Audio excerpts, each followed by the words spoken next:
भारतीय ज्ञान परंपरा आईकेएस इस विषय पर आधारित रिफ्रेशर कोर्स में मैं आपका स्वागत करती हूँ। विशेषतः प्रीति मैडम ने मुझे आप सभी से संवाद करने का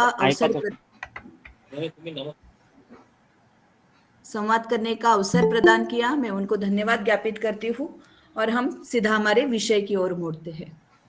अभी हम सब जानते हैं 2020 ये एक नया मोड़ लेने वाला साल था और भारतीय ज्ञान परंपरा पर आधारित एक नई शिक्षा प्रणाली भारत सरकार के द्वारा इंट्रोड्यूस की गई। हम सभी शिक्षा क्षेत्र में कार्य करने वाले हैं, इसलिए नया करिकुलम उस अनुसार बनाना, इसमें आप सभी ने निश्चित ही अपना सहयोग दिया होगा।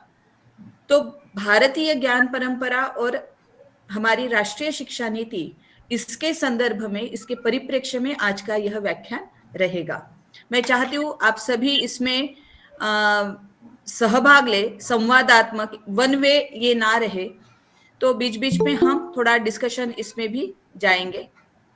मैं मेरी स्क्रीन शेयर कर लेती हूँ।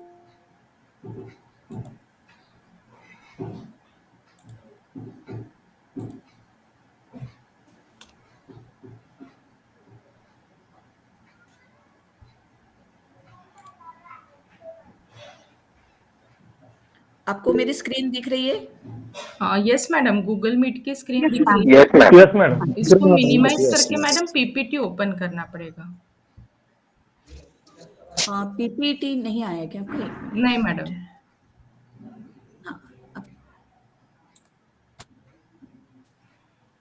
मैडम एंटायर स्क्रीन शेयर करिएगा। बिल्कुल बिल्कुल।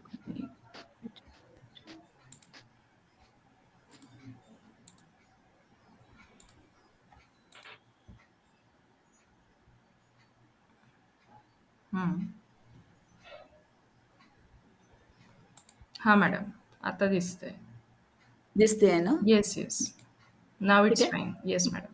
मॅडम तिथे ना हाईड करून टाकाल, ती जी खालची स्ट्रिप आहे ना, हाँ हाईड करून. Yes madam.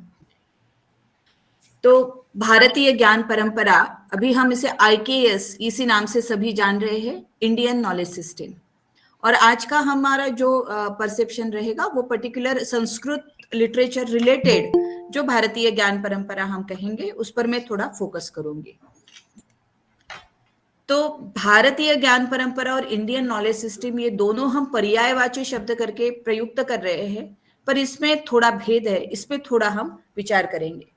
जब हम इंडियन नॉलेज सिस्टम कह रहे हैं तो इंडिया, यह जो शब्द हमारे भारत देश को प्रदान किया, वो इंडस वैली के कारण, सिंध वैली में हम रहते हैं, इसीलिए इंडस वैली, इससे इंडिया, वहां से इंडियन ये शब्द आया। अर्थात यह हमारे देश का भौगोलिक स्वरूप को दर्शाने वाला शब्द है। और भारतीय ज्ञान परंपरा जब हम कह रहे हैं तो भारत जो शब्द है वो इससे और व्यापक है।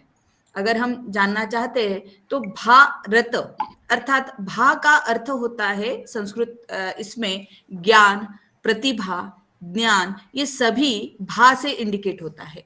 तो ज्ञान में, प्रतिभा में जो रत है, रममान है, ऐसा देश भारत है। तो यहाँ पे गुणवत्ता आधारित यह शब्द है। इसीलिए जब इंडिया कह रहे तो वो सिर्फ भौगोलिक परिस्थिति को बता रहा है, और भारत कहते हैं तो इसकी संपन्नता को बताने वाला यह शब्द है। इसीलिए हम इंडियन नॉलेज सिस्टम न कहते हुए उसे भारतीय ज्ञान परंपरा कहेंगे, तो इसकी व्यापकता और अधिक बढ़ जाएगी। तो ये भारत का जो हम आज देख रहे हैं स्वरूप, पहला हमारा जो अखंड भारत था, अखंड भारत में जो, जिसे हम भारत भूमि पूरे नाम से जानते थे, उसमें अफगानिस्तान, पाकिस्तान, तिब्बत आदि सभी जुड़े हुए थे, वो सब मिलके भारत था। बाद में अनेक आक्रमणों के कारण हमारा भारत खंडित होता गया और अभी हम हमारा एक अल्प स्वरूप में ही भारत को जान रहे हैं। दूसरा, भारतीय ज्ञान परंपरा का दूसरा शब्द है ज्ञान।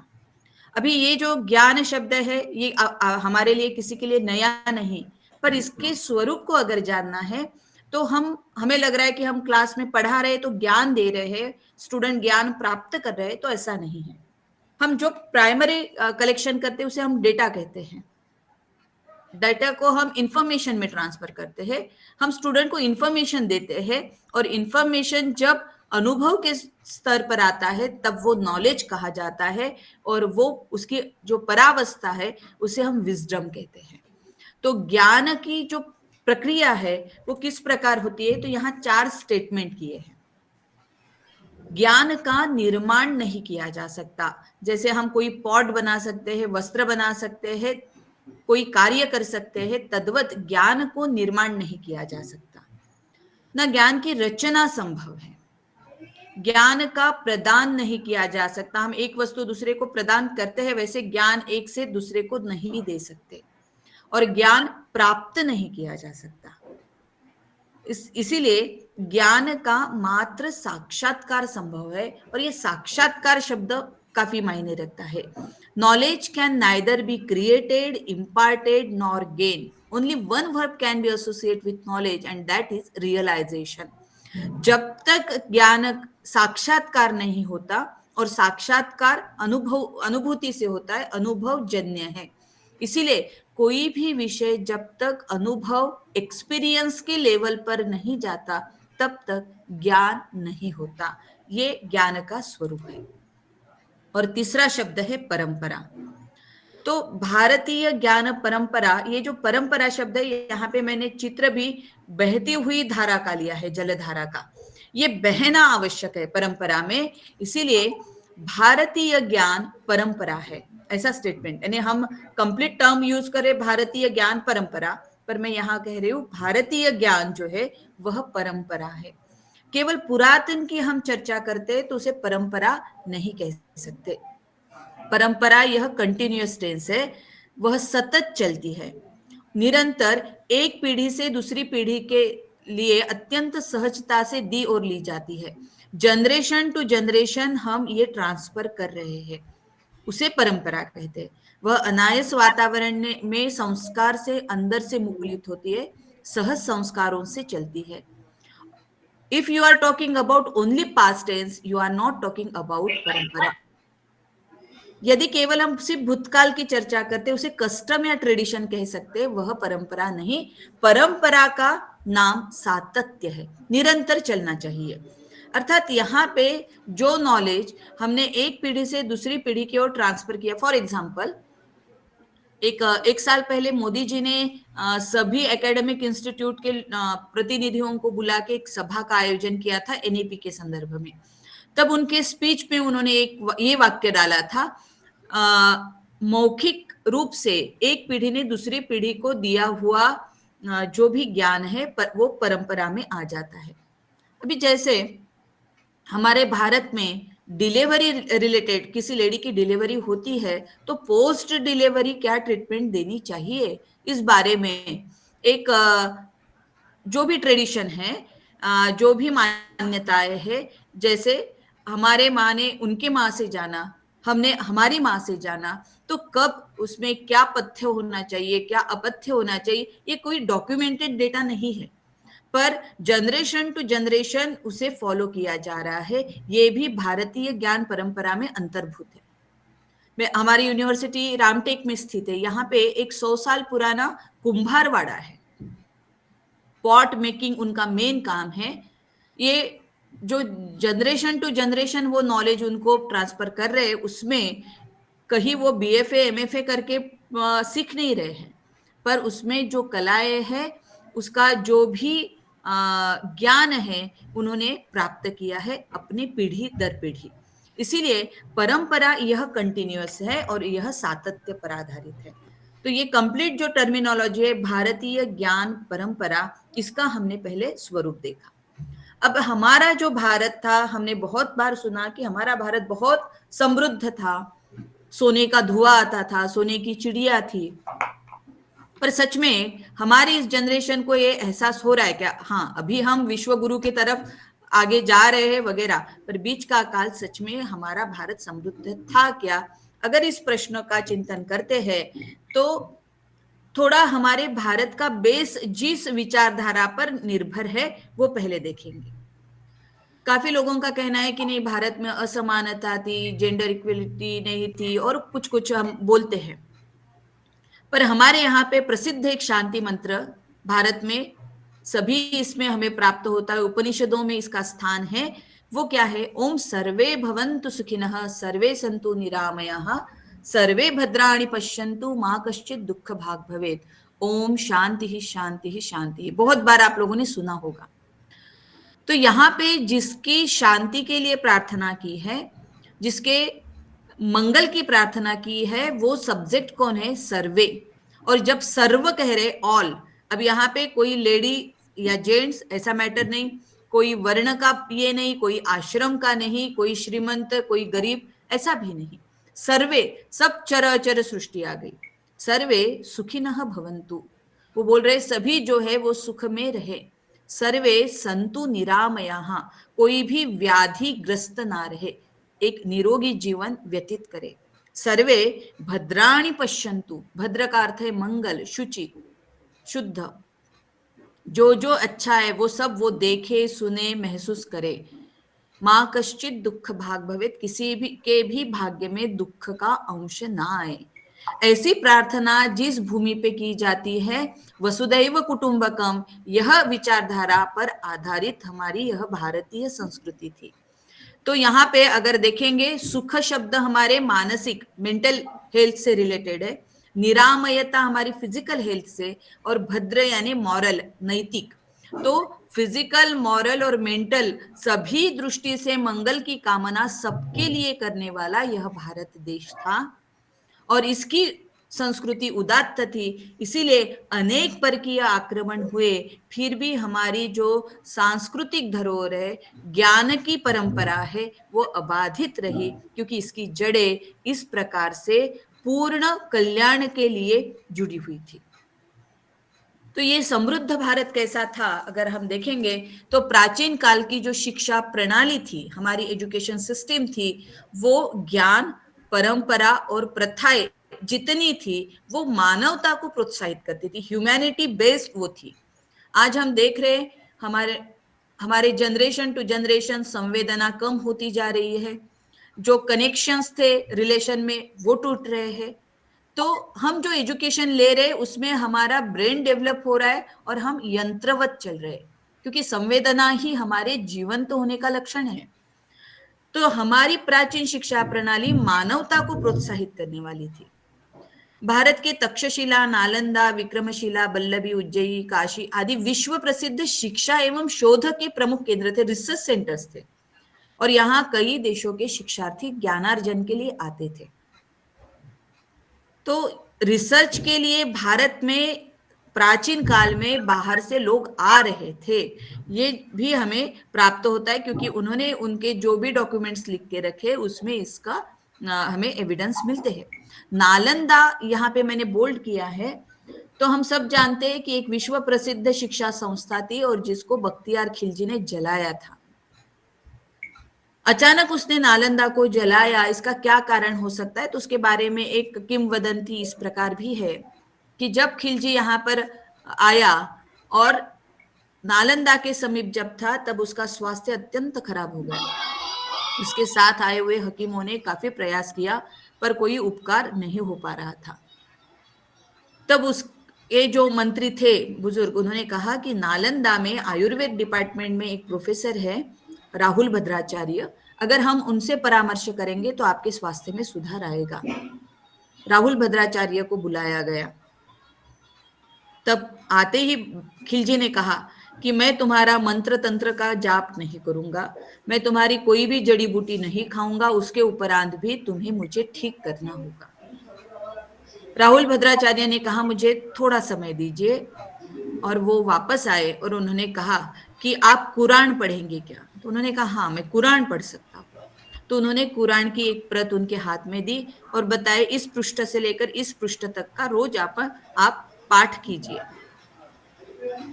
कुछ दिनों में खिलजी ने ये सब प्रक्रिया की और धीरे धीरे उनके स्वास्थ्य में सुधार आया। तब उन्होंने उसकी जानकारी निकाली कि हुआ क्या। तब पता चला कि कुरान के जो पन्ने ये पढ़ रहे थे उस पन्नों पर एक आयुर्वेदिक वनस्पति का अदृश्य लेप लगाया गया था। जब भी वो पन्ना पलटते थे, उंगली मुंह में जाती थी, इस आधार पर वो वनस्पति का अंश उनके शरीर में गया और वो ठीक हो गए। तब उन्हें ये एहसास हुआ कि ये भारत का ज्ञान इतना प्रगल्भ है, हमारे साथ आए हुए हकीम भी ये नहीं कर पा रहे। जिस भूमि का ज्ञान अगर प्रगल्भ है, संपन्न है, उस भूमि पर हम कभी भी वर्चस्व प्रस्थापित नहीं कर सकते, और इसीलिए उस ज्ञान को नष्ट करने के लिए उन्होंने नालंदा को जलाया। तो इस प्रकार से अनेक आक्रमणों में हमारी ज्ञान की, अर्थात पुस्तकों के माध्यम से, हस्तलिखितों के माध्यम से जो था उसे नष्ट किया गया, पर जनरेशन टू जनरेशन जो जा रहा वो तो कायम रहा। वैदिक काल में हमें महिलाओं की शिक्षा के बारे में भी मिलता है, उसमें मैत्रेयी, ऋतंभरा, अपाला, गार्गी। अभी हम बोलेंगे अरे इतने ही नाम लेते, ऐसे बहुत सारे नाम है। और इसमें ये शास्त्र सभा में पार्टिसिपेट कर रही है। गार्गी और जनक का संवाद आपको प्राप्त होता है, मैत्रेयी और याज्ञवल्क्य का। जब कोई लेडीज एक स्कॉलरली प्लेटफॉर्म पे डिस्कस कर रही है, इसका मतलब उसने अध्ययन पूर्ण ग्रहण किया है। तो महिलाओं को शिक्षा का ये था। बोधायन, कात्यायन, आर्यभट्ट, चरक, कणाद, वराहमीर, स्वामी विवेकानंद, राष्ट्रसंत तुकडोजी महाराज, गाडगे महाराज, अनेक महापुरुषों ने भारत भूमि पर जन्म लेकर अपनी मेधा से विश्व में भारतीय ज्ञान परंपरा के समृद्धि हेतु अतुल्य योगदान दिया है। ये सब हमारा समृद्ध भारत का चित्र है। अब फिर क्या हुआ कि अचानक एक बड़ी गैप आई मध्यकाल में और हम बिखर गए। इसमें दो चित्र मैंने दिखाए हुए हैं, एक वास्को द गामा का है और नीचे में हम मैकॉले की बात करेंगे। वास्को द गामा जो पोर्तुगीज था, और हम इतिहास में आप सभी एक प्रश्न का अगर उत्तर देंगे कि भारत की खोज किसने की, क्या आंसर लिखते हैं आप? बताइए आप ही। Vasco da Gama. Vasco da Gama. है ना, लेकिन गलत है। तो हमने यही सीखा हिस्ट्री में, और हम हमारे बच्चों को यही पढ़ा रहे हैं। अगर हमारा भारत इतना समृद्ध था, उस भारतीय के लिए भारत की खोज एक पोर्तुगीज वास्को दी गामा करता है, इससे और दुखद कुछ घटना नहीं, क्योंकि हमारा इतिहास हमने नहीं लिखा।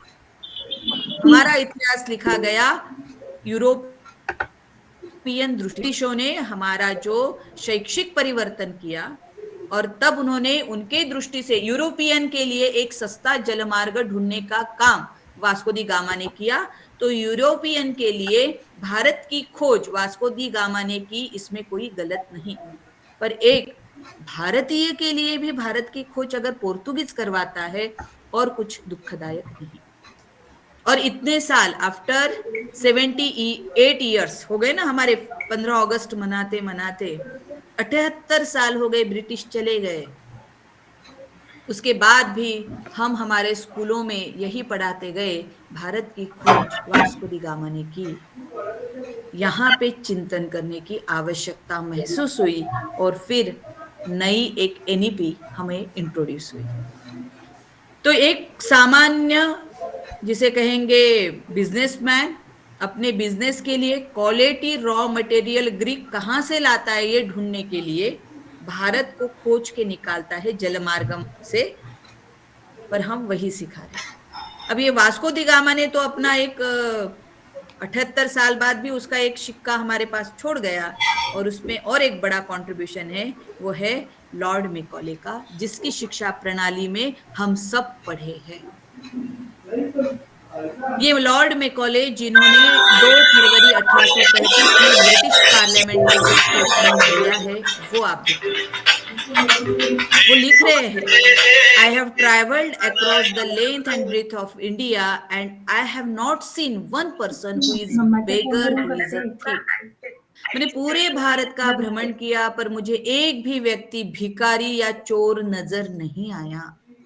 Such a high moral values, people of such caliber that I don't think we would ever conquer this country.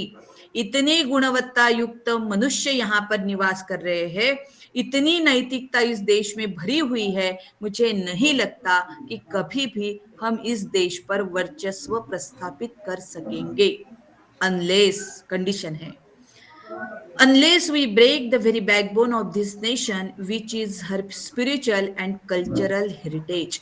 जब तक इस भारत का जो बैकबोन है, मेरुदंड जिसे कहते हैं, वो इस भारत की सांस्कृतिक धरोहर है और आध्यात्मिक धरोहर है, जब तक इस बैकबोन को हम ब्रेक नहीं करेंगे तब तक हम इस देश को जीत नहीं पाएंगे.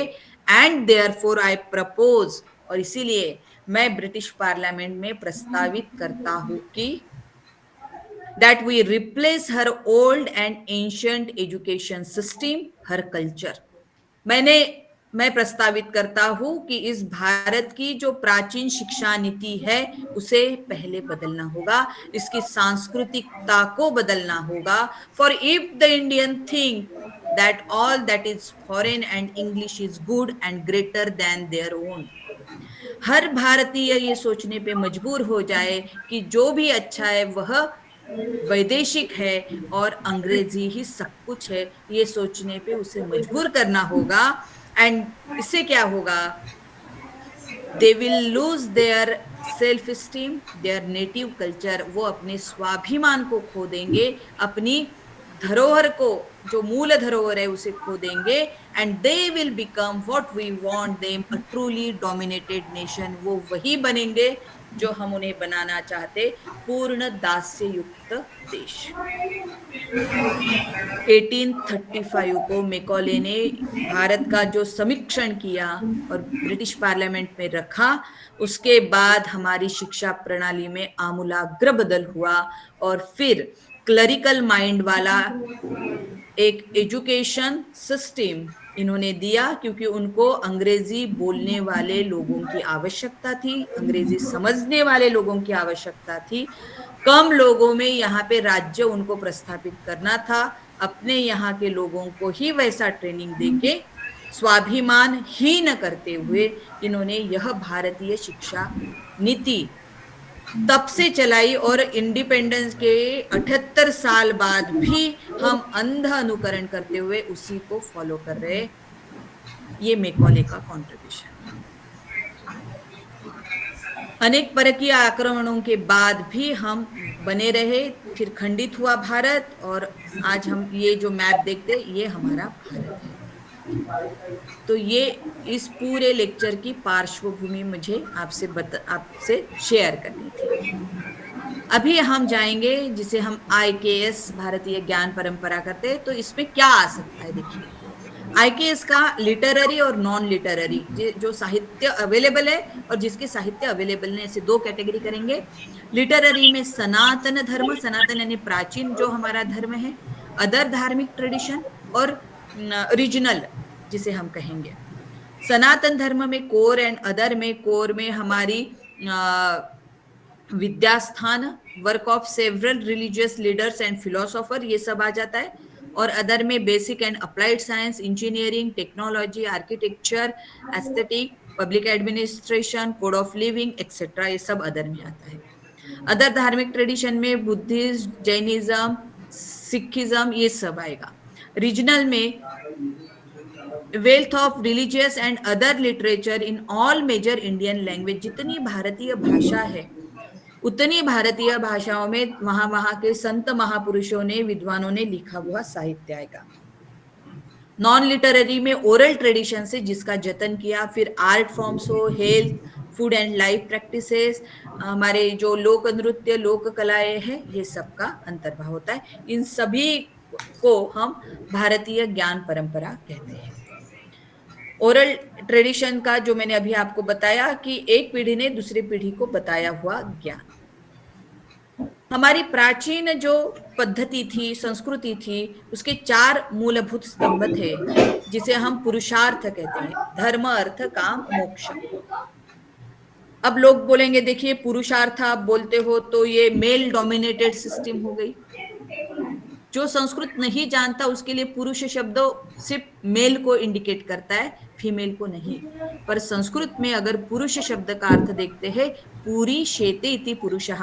पुरी यानी शरीर, जैसे हम बोलते हैं ना नागपुर, स्थान बोलते हैं ना, तो स्थान, तो ये शरीर रूपी स्थान में जो शी शेते यानी सोया हुआ है, ऐसा जीवात्मा, आत्मा, सोल, कुछ भी आप चैतन्य कहिए, वो सोया हुआ क्यों है? जैसे हम क्लास में बोलते हैं किसी स्टूडेंट को कि उसका ध्यान नहीं, क्यों सो रहे हो क्या? इसका मतलब वो सच में सो रहा है ऐसा अर्थ नहीं, उसका ध्यान नहीं। वैसे ही हमारा जो आत्मा है, हमारा जो सोल है, उसे अपने स्वरूप का भान नहीं, इसीलिए हम बोलते हैं कि वो सोया हुआ है। पुरुषार्थ, पुरी शेते इति पुरुषः, तो पुरुष यह शब्द आत्म तत्व को इंडिकेट करता है।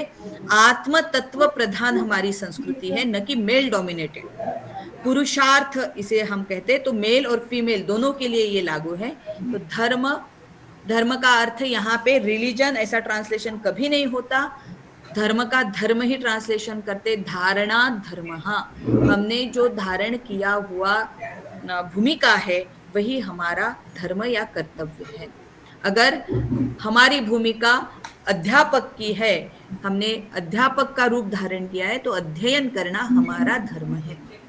अगर हम माता की भूमिका में है तो कुटुंब का संगोपन करना हमारा धर्म है। अगर हम भारतीय है तो भारत को गौरवान्वित करना हमारा धर्म है, न कि रिलीजन, इसका अर्थ है। धर्म के अनुसार अर्थ की प्राप्ति करना है, अर्थ के अनुसार काम की पूर्ति करना है, और ये तीनों को हाथ में लेते हुए परम पुरुषार्थ मोक्ष की तरफ जाना, यह भारतीय संस्कृति के 4 पिलर्स है। और ये पुरुषार्थ को पूर्ण करने के लिए आश्रम व्यवस्था बताई है, ब्रह्मचर्याश्रम, गृहस्थाश्रम, वानप्रस्थाश्रम और संन्यासाश्रम। जो हमें आज प्रॉब्लम होता है कि अरे जीवन में समय ही नहीं मिला, मुझे अध्ययन करना था, मुझे और कुछ करना था, ऐसा तब नहीं होता था क्योंकि आश्रम फिक्स है। अगर एवरेज में हम 100 साल हमारी आयु को मानते हैं तो पहले 25 ईयर, नेक्स्ट 50 ईयर तक के, फिर 75, फिर 100, तो 25 तक के ब्रह्मचर्य आश्रम, गुरु के घर में रहते हुए अध्ययन करना। यहाँ पे उसका पूर्ण फोकस स्वाध्याय पे है। ग्रहण किए हुए स्वाध्याय का एप्लीकेशन वो गृहस्थाश्रम में करता था, कुटुंब व्यवस्था को संभालता था। उसके बाद 50 साल तक के कुटुंब व्यवस्था संभालते हुए बाद में बेटे बहू आ गए, तब वानप्रस्थाश्रम, वानप्रस्थाश्रम में उसने सीधा वन में निकल जाना भी आवश्यक नहीं, पर वो सिर्फ गाइड के रूप में वहां पे रहता है, इन्वॉल्व नहीं होता गृहस्थ में। और फिर परम पुरुषार्थ के लिए संन्यासाश्रम। तो ऐसी विभागनी इसमें की गई थी।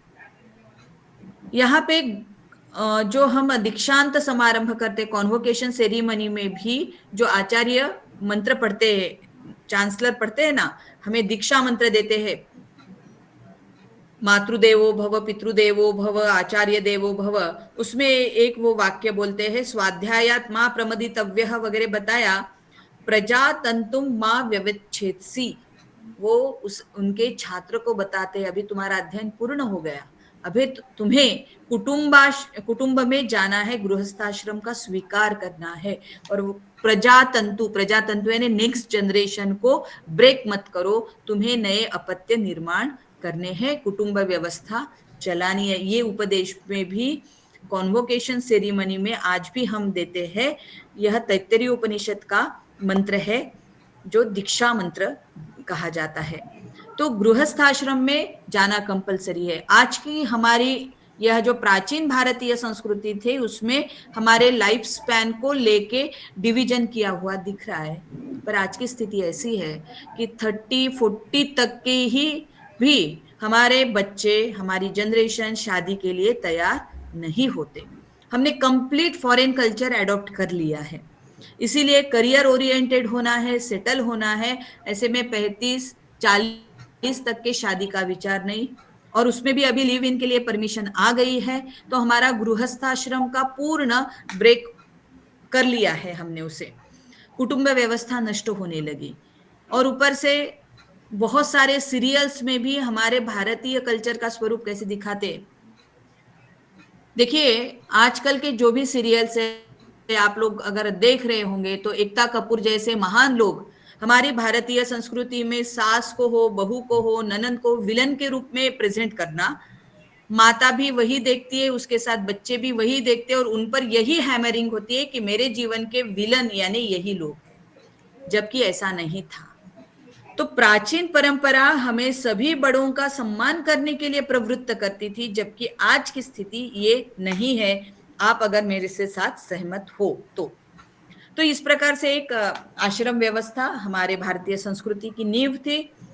और इसमें गुरुकुल शिक्षण जो पद्धति थी ब्रह्मचर्य आश्रम में, देखिए ये चित्र गूगल से लिया गया है। आपको लगेगा ये बहुत काल्पनिक है, शेर भी बैठा है, मयूर भी है, गाय भी है, तो ऐसा संभव है क्या? हिंस्र श्वापद कैसे रह सकते हैं परस्पर इसमें?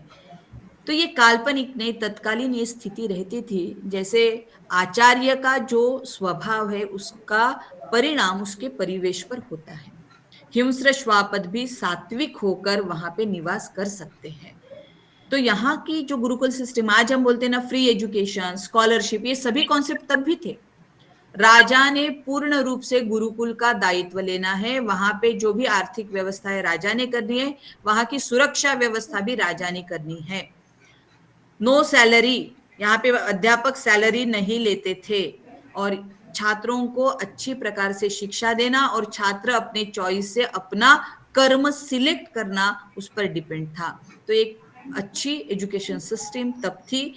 और जिसे हम प्लांट एजुकेशन इंस्टीट्यूट कहते हैं, वो इंग्लैंड में 1811 को ओपन हुई। At that time India had 7,32,000 गुरुकुलास। हर जगह गुरुकुल स्थित था। फिर जाएंगे, ये गुरुकुल में क्या पढ़ते थे? तो ये वैदिक साहित्य का अध्ययन होता था, जिसे हम संहिता अर्थात वेद जो संहिता रूप, ब्राह्मण ग्रंथ, आरण्य ग्रंथ और उपनिषद, ये सब इनको वैदिक साहित्य कहते हैं, वैदिक लिटरेचर कहते हैं। तो इसमें स्थूल रूप से देखेंगे तो संहिता क्या है? तो अलग अलग देवताओं की ऋचाओं का संग्रह। तो देवता कौन सी है? यहाँ पे सब नैसर्गिक शक्तियों को देवता स्वरूप माना है। फिर वो पर्जन्य हो, वायु हो, अग्नि हो, पृथ्वी हो, ये सभी देवताओं को, शक्तियों को प्रसन्न करने के लिए ऋचाओं का संग्रह संहिता में मिलता है। फिर जो मंत्र हम सीख रहे हैं उसका एप्लीकेशन कैसे करना है वो बताने वाले ब्राह्मण ग्रंथ है। लोगों का मानना होगा ब्राह्मण यानी कोई जाति, तो ब्राह्मण का अर्थ है ब्रह्म यह जानाति स ब्राह्मणः, ब्रह्म को जानता है वह ब्राह्मण। और ब्रह्म का अर्थ होता है मंत्र, जो मंत्र जानता है, मंत्र का विनियोग जानता है, वो ब्राह्मण होता है। जैसे जो सॉफ्टवेयर को जानता है वो सॉफ्टवेयर इंजीनियर है, जो आर्किटेक्चर जानता है वो उस क्षेत्र का तज्ञ होता है, वैसे ही मंत्र को जानता है वो ब्राह्मण।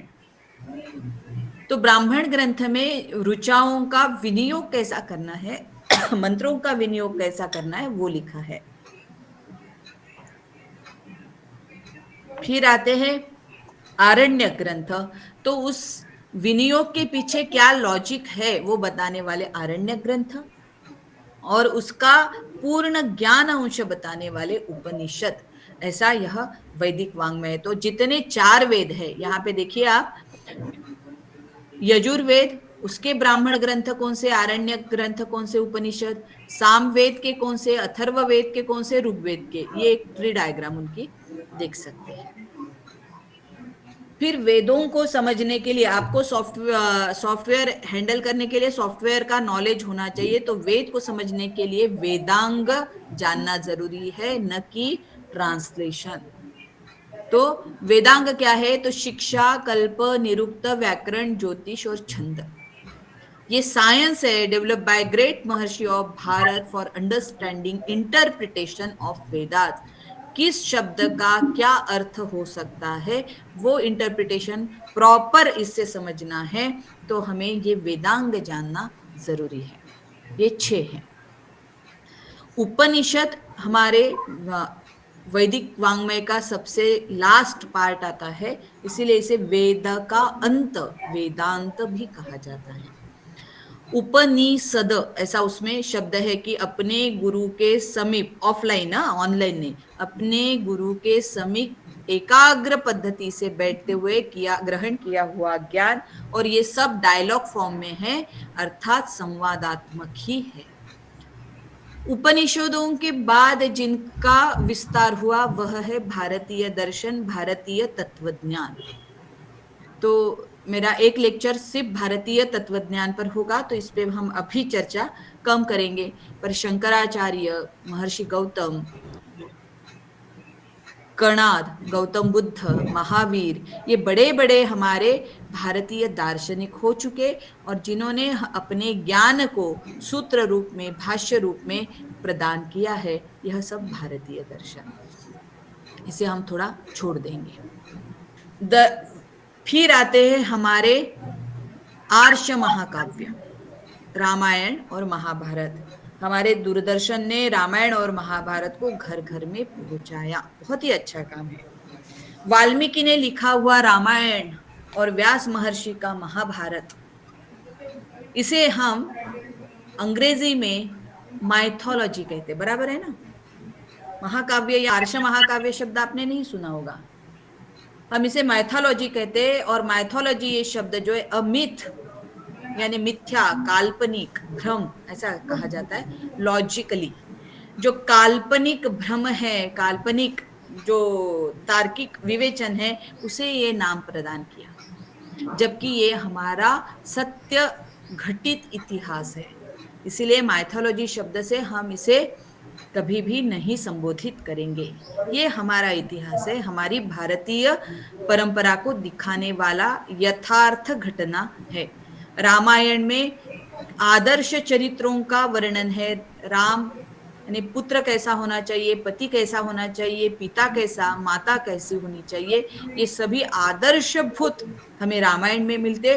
और जितने मनुष्य के शेड्स है वो सब हमें महाभारत में मिलते हैं। तो रामायण और महाभारत ये हमारी भारतीय संस्कृति की बड़ी धरोहर मानी गई है। महाभारत का एक अंश है भीष्म पर्व में आई हुई भगवत गीता। भगवत ने किया हुआ यह गायन है, भगवत ने अपने मुख से बताया हुआ यह गीता। इसमें कर्म योग, ज्ञान योग, भक्ति योग और राजयोग सभी कुछ प्राप्त हो सकता है। जो जैसा है उसे जो मार्ग उचित लगता है वो हमें गीता दर्शाती है। फिर आते हैं पुराण साहित्य। 18 पुराण और 18 उपपुराण बताए गए हैं। और पुराणों में जो चर्चाएं हैं वो पर्यावरण की है, वो जन्म की है, मृत्यु की है, कर्म की है, खगोलीय है, भविष्य है, सब कुछ जितने विषय है वो हमें पुराण वाङ्मय में प्राप्त हो सकते हैं। तो हमारा पुण्य, धर्म, अधर्म, अनेक गाथाएं पुराणों में हमें हिंदू, जैन सभी वाङ्मय में पुराण मिलती है। अनेक लोक कथा, तीर्थ यात्रा, मंदिर, चिकित्सा, खगोल, व्याकरण, खनिज विज्ञान, सभी प्रकार का साहित्य विषय हमें पुराण में प्राप्त होता है। फिर आते हैं स्मृति ग्रंथ। ये जो स्मृति ग्रंथ है इनकी रचना वेदों की रचना के लगभग 500 ईसा पूर्व हुई और यह धर्म, वेद एवं वैदिक कालीन व्यवहार तथा परंपराओं पर आधारित है। ये समझ लीजिए, श्रुति नियम है, स्मृति व्यवस्था है और व्यवस्था हमेशा काल के अनुरूप बदलने वाली है। कभी भी व्यवस्था परमानेंट नहीं हो सकती। तो स्मृति ग्रंथ यह बदलने वाले हैं अकॉर्डिंग टू टाइम, प्लेस। इसीलिए ये जो सभी स्मृति ग्रंथ है, मनुस्मृति है, याज्ञवल्क्य स्मृति है, विष्णु स्मृति, कात्यायन स्मृति, बृहस्पति स्मृति, ये सभी तत्कालीन विषयों पर आधारित। इसमें बहुत सुंदर टैक्सेशन रिलेटेड मार्गदर्शन मिल सकता है, रचना नगर रचना, गुप्तहेर यानी जिसे हम क्या कहेंगे, राजदंड, राजनीति, इसका मार्गदर्शन मिलता है। पर हमारा आक्षेप हमेशा स्मृतियों पे रहता है, उसमें ये वाक्य, पर हम ओरिजिनल संस्कृत पढ़ते नहीं, इसीलिए ये प्रॉब्लम होता है। न स्त्री स्वातंत्र्यम अर्हति, ये लाइन लेके हम बहुत बवाल खड़ा कर सकते हैं, पर उसके 3 पहले के हमने पढ़े नहीं है। और अर्हति ये जो वहां पे यूज हुआ क्रियापद है, उसका अर्थ क्या है, उससे लगा हुआ प्रत्यय वो किस अर्थ में प्रयुक्त होता है, ये समझे बिना उसका इंटरप्रिटेशन नहीं हो सकता है। यत्र नार्यस्तु पूज्यन्ते रमन्ते तत्र देवता कहने वाली भारतीय संस्कृति, जहां पे नारी का पूजन होता है वहां देवतागण रहते हैं, ऐसा कहने वाली भारतीय संस्कृति न स्त्री स्वातंत्र्य अर्हति नहीं बोलेगी ना। तो हमें इसका इंटरप्रिटेशन ओरिजिनल संस्कृत को समझ के ही करना है, न कि सेकेंडरी सोर्सेस पे डिपेंड होके, ट्रांसलेशन पर डिपेंड होके कभी भी हम उसका इंटरप्रिटेशन नहीं कर सकते। 18 विद्या स्थान जिसे कहा जाता है भारतीय संस्कृति में, वो है 4 वेद, ऋग्वेद, यजुर्वेद, सामवेद और अथर्ववेद, 6 वेदांग जो अभी शिक्षा, कल्प, व्याकरण, निरुक्त, ज्योतिष, उपांग में पुराण आए, न्याय, मीमांसा, धर्मशास्त्र, फिर महाभारत भी इसमें आ रहा है, सांख्य योग, पाशुपत, वैष्णव, इन सभी का समावेश होता है। और उपवेद में आयुर्वेद, धनुर्वेद, गांधर्व वेद और अर्थशास्त्र, ऐसे कुल मिला के 18 विद्या स्थान माने गए हैं।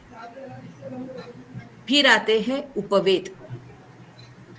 किस वेद का कौन सा उपवेद है ये भी समझ लीजिए।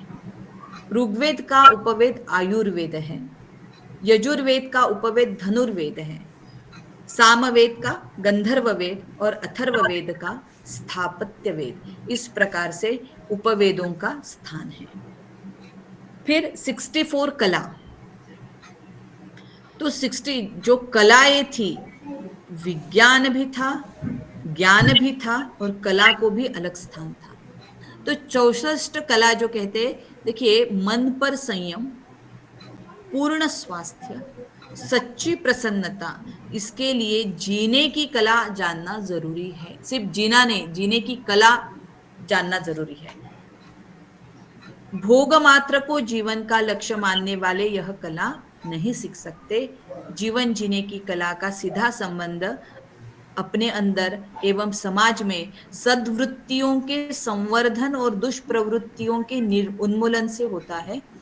हमारे हर काम में उत्कृष्टता हो, हमारे हर ख्याल में बेहतरी हो, ताकि जिंदगी को प्रसन्नता पूर्वक जिया जा सके। इसीलिए जीवन में कला होना आवश्यक है। ये 64 कलाओं को उन्होंने 5 इसमें डिवाइड किया है: चारुकला, कारुकला, औपनिषद कला, बुद्धि वैचक्षण्य और क्रीड़ा कौतुक। तो चारु यानी ललित कला, फाइन आर्ट्स जिसे कहते हैं।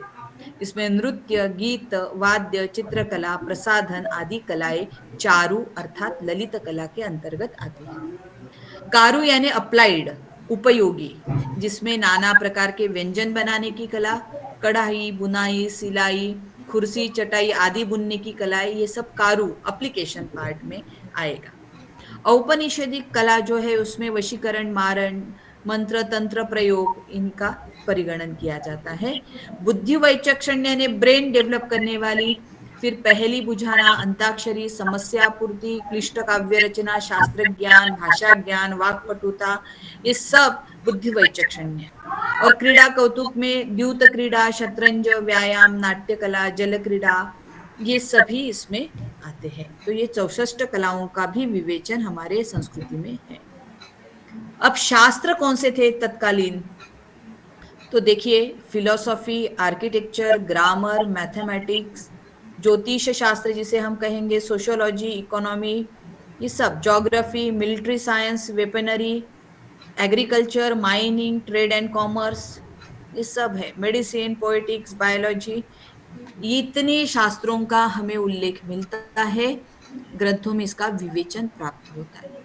इसे लिखने वाले जो वैज्ञानिक थे, आर्यभट्ट, ये 5वीं सदी के गणितज्ञ, खगोल शास्त्री, ज्योतिषी और भौतिक, आज हम मल्टी डिसिप्लिनरी बोलते हैं ना, ये है।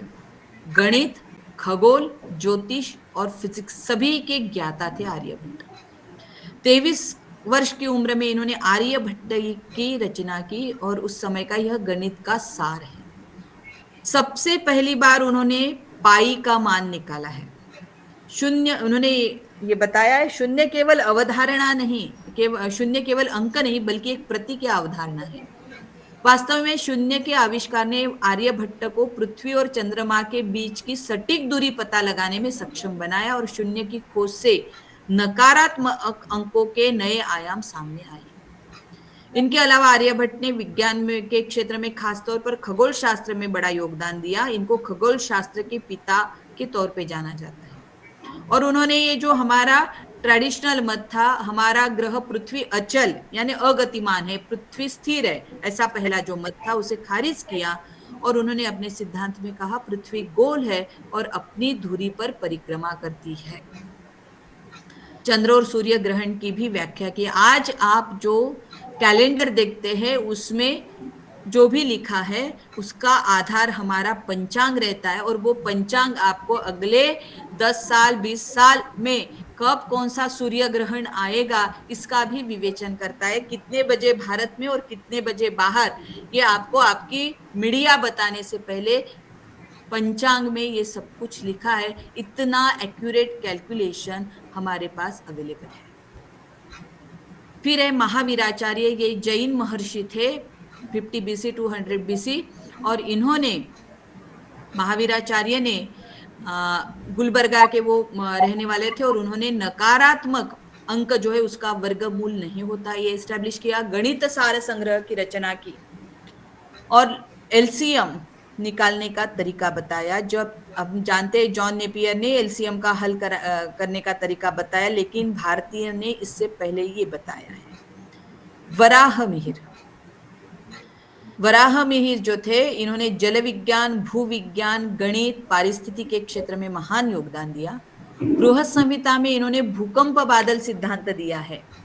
आर्यभट्ट वराहमिहिर द्वारा ज्योतिष को विज्ञान के प्रकाश में लाने का उन्होंने प्रस्तुत किया है।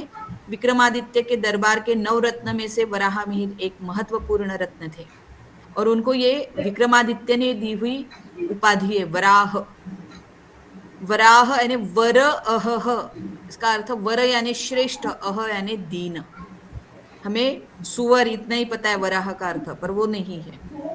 विज्ञान के इतिहास में सबसे पहली बार इन्होंने दावा किया कि कोई बल है जो गोलाकार पृथ्वी के वस्तुओं को आपस में बांध के रखता है, उसे गुरुत्वाकर्षण कहते हैं। इन्होंने चंद्रमा और ग्रह अपनी खुद की रोशनी से नहीं बल्कि सूर्य के रोशनी से चमकते ये सिद्धांत भी दिया है। फिर भास्कराचार्य, इन्होंने गणितज्ञ और ज्योतिषी थे। सिद्धांत शिरोमणि ग्रंथ है और इसमें लीलावती, बीजगणित, ग्रहगणित, गोलाध्याय नामक 4 अध्याय। लीलावती उनकी बेटी है जिसको उन्होंने गणित में प्रगल्भ बनाया, विदुषी बनाए थे, उसके नाम पर यह ग्रंथ है। आधुनिक युग में धरती की गुरुत्वाकर्षण शक्ति की खोज का श्रेय न्यूटन को दिया जाता है, परंतु बहुत कम जानते हैं कि गुरुत्वाकर्षण का रहस्य न्यूटन से भी कई सदियों पहले भास्कराचार्य ने उजागर किया था। भास्कराचार्य ने अपने सिद्धांत शिरोमणि ग्रंथ में पृथ्वी के गुरुत्वाकर्षण के बारे में लिखा है और पृथ्वी आकाशीय पदार्थों को विशिष्ट शक्ति से अपनी ओर खींचती है, इसका कारण आकाशीय पिंड पृथ्वी पर गिरते, ये उन्होंने लिखे। बोधायन, इन्होंने शुल्ब सूत्र और श्रौत सूत्र की रचना की। ज्यामिति जिसे हम ज्योमेट्री कहते हैं, यूक्लिड की ज्यामिति को हम याद करते हैं, पर ये जो शुल्ब सूत्र है ना, श्रौत सूत्र, शुल्ब यानी रस्सी, तो रोप ज्योमेट्री के डिपार्टमेंट आज उस पर रिसर्च हो रहे हैं। कनाडा वगैरह यूनिवर्सिटीज में इसके स्वतंत्र डिपार्टमेंट है। ये शुल्ब सूत्र करके हमारे यहाँ पे अवेलेबल है। उसके बाद पाइथागोरस थ्योरम भी इन्हीं का देन माना गया है। फिर आयुर्वेद, आयुर्वेद विश्व की प्राचीनतम चिकित्सा प्रणाली है और इसमें अलग अलग शाखाएं इन्होंने रोग मुक्त करने के लिए और स्वास्थ्य के लिए बताए हुए उपाय हमें प्राप्त होते। हमारी एलोपैथी हमें अलग अलग इसमें डिवाइड करती है, इसीलिए हमारा न्यूरो अलग, आर्थ्रो अलग, ईएनटी अलग होता है, पर आयुर्वेद हमारा पूरा एक ही यूनिट मानता है शरीर को और एक ही यूनिट पे वो काम करता है। सुश्रुत, ये एक बड़े आचार्य जिन्होंने सुश्रुत संहिता की रचना की, यह शल्य चिकित्सक सर्जन थे और इन्होंने शल्य चिकित्सा प्लास्टिक सर्जरी तक के की हुई है और इसमें अलग शल्य क्रिया के सुश्रुत के 125 उपकरणों का प्रयोग प्राप्त होता है ऑपरेशन की, क्योंकि तब के जो भी शिक्षाएं थी, एक तो युद्ध में जख्मी हुए सैन्य है, किसी का हाथ कट गया, पैर कट गया, आंख खराब हो गई या हाथ काटना, आंख निकाल लेना, ये शिक्षाएं थी, इसीलिए इस प्रकार की चिकित्सा तब आवश्यक थी। ये चित्र में देखिए, ये जो ब्लैक एंड व्हाइट चित्र है फोर्सेप है। हमारे यूनिवर्सिटी में हमने ये फोरसेप लकड़ी से बनाए हैं, इन्होंने मेटल के फोरसेप की बात की है, और हर प्राणी के मुख के आधार पर इसका जाबाल जैसा प्राणी है उसका मुख का जो स्ट्रक्चर है उसके आधार पर ये फोरसेप बनाए हैं। हम इसको डिस्प्ले हमारे यहाँ पे लगाते हैं एग्जीबिशन में भी। आंख की चिकित्सा हो या ये इवन स्टिचेस देना है ना, जो स्टिच दिए जाते हैं सर्जरी में, जो इनर स्टिचेस रहते हैं वो डिसॉल्व होने वाले, हमारे शरीर में डिसॉल्व हो सकते हैं ऐसे मटेरियल के स्टिचेस रहते हैं, और फिर बाहरों स्टिचेस अलग प्रकार से देंगे। तो ये जो इनर स्टिचेस देने की अनेक पद्धतियां हमें सुश्रुत संहिता में प्राप्त होती है। इसमें एक उदाहरण देती हूँ मैं आपको। मराठीत ज्याला आपण माकोडा म्हणतो, त्या माकोड्याचं वैशिष्ट्य आहे की तो तुटतो पण सोडत नाही, और वो मटेरियल फॉरेन मटेरियल ने वो हमारे बॉडी में डिसॉल्व हो सकता है, तो इनका प्रयोग इनर स्टिचेस के लिए किया जाता था। तो ये चिकित्सा शास्त्र है, इसमें प्राचीन भारतीय चिकित्सा प्रणाली धर्मनिरपेक्ष चिकित्सा प्रणाली थी, और इसमें धार्मिक प्रथाओं को भी सम्मिलित किया जाता था। उन्होंने दवा के साथ मंत्रों का भी प्रयोग किया है। रोगी को देखने के साथ साथ प्राकृतिक वातावरण को भी देखा जाए, वो किस प्रदेश से बिलोंग करता है, और हाइजीन की दृष्टि से भी उसमें काफी हमें मार्गदर्शन मिलता है। चरक संहिता में 500 तो सुश्रुत संहिता में 700 से अधिक औषधियों का उल्लेख है। स्टील उपकरणों से घाव को सिलना, जिसे हम मेटल यूज कहेंगे, ये भी हमें प्राप्त होता है। ये दो चित्र दिए, एक हृदय है एक गर्भ। तो हृदय का जो फंक्शनिंग है, हृदय बोलते हैं ना हम हार्ट, क्या फंक्शन करता है हार्ट बताइए? पंपिंग करता है, ब्लड प्यूरिफाई करता है मैम। यस है। तो ब्लड, वो अशुद्ध ब्लड को शरीर से लेता है, प्यूरिफाई करके शुद्ध ब्लड शरीर को फिर से प्रोवाइड करता है, बराबर है? जी मैम, जी मैम। तो देखिए, इस ऑर्गन का नाम हमारे ऋषियों ने हृदय रखा। इसका अर्थ है हरति, हरति यानी अशुद्ध रक्त को हरण करता है, और शुद्ध रक्त को ददाती, हरति ददाती। इसीलिए उस ऑर्गन का फंक्शनिंग उसको पता था, इसलिए उसका नाम हृदय रखा गया। समझ रहे हैं? गर्भ विकास के बारे में एक उपनिषद है, गर्भोपनिषद। आप सभी यूनिवर्सिटी लेवल पे प्रोग्राम जानते होंगे, आविष्कार। फर्स्ट टाइम जब आविष्कार स्टार्ट हुआ तब हमारी यूनिवर्सिटी की एक छात्रा को फर्स्ट प्राइज मिला था, उसने इस गर्भोपनिषद पे काम किया था। तो गर्भोपनिषद के मंत्रों में उस गर्भ का जो विकास क्रम है वो आज मॉडर्न गायनेकोलॉजी में कैसा है। तो हमारी एक स्टूडेंट थी डॉक्टर आशा देशपांडे, अभी नहीं है वो एमडी गायनेक थी, और आफ्टर रिटायरमेंट उन्होंने एमए संस्कृत किया था। तो उन्होंने और हमारी एक जूनियर रिसर्च स्टूडेंट थी, इन दोनों ने मिलकर गर्भोपनिषद और मॉडर्न गायनेकोलॉजी इसको कंपेयर करते हुए रिसर्च प्रोजेक्ट प्रस्तापित किया था। जैसे कोई भी सोनोग्राफी की मशीन नहीं, कुछ नहीं, पर गर्भ के विकास का यथोचित वर्णन हमें उस उपनिषद में मिलता है। इतना हमारा साइंस प्रगल्भ था। विमान शास्त्र, बहुत लोगों का कहना है ये कुछ नहीं, ऐसा विमान था क्या, रावण के पास पुष्पक था क्या, वगैरह वगैरह।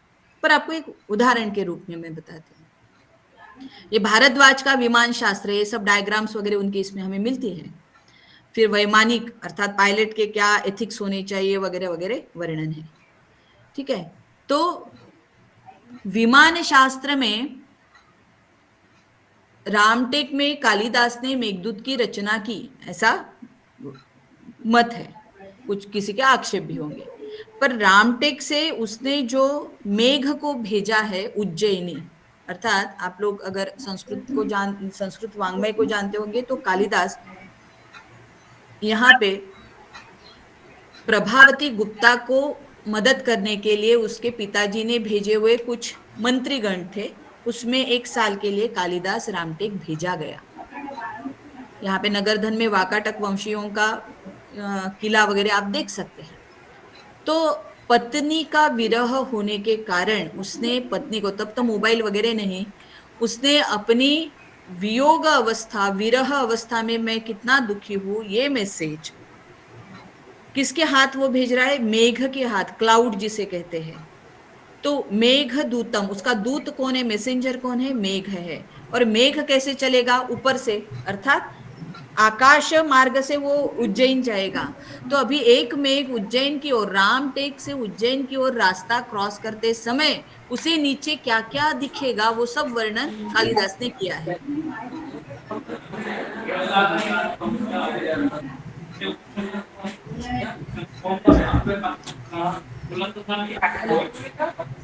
Hello ma'am. मध्ये काही कोणी बोलताय का? डिस्टर्ब, काही प्रश्न आहे का? राजेंद्र सर, काही विचारायचं आहे? हो. हाँ, बोला. राइट बंधु के पहले अपने इंडिया में विमान उड़ते थे क्या? नहीं, वही तो खोज का विषय है, मैं वही बता रही हूँ। वो तो उड़ते दिखते नहीं, इसलिए मैंने पूछा. हाँ, नहीं, दिखना अलग है। तो यहाँ पे उन्होंने जो वर्णन किया है मेघदूत में, तो वो कंप्लीट वर्णन एरियल व्यू का है। अर्थात उनको जो नदी दिखेगी, उनको जो पर्वत दिखेंगे, ऊपर से कैसे दिखेंगे, इस बारे में जो वर्णन अवेलेबल है मेघदूत, जरूर पढ़िए।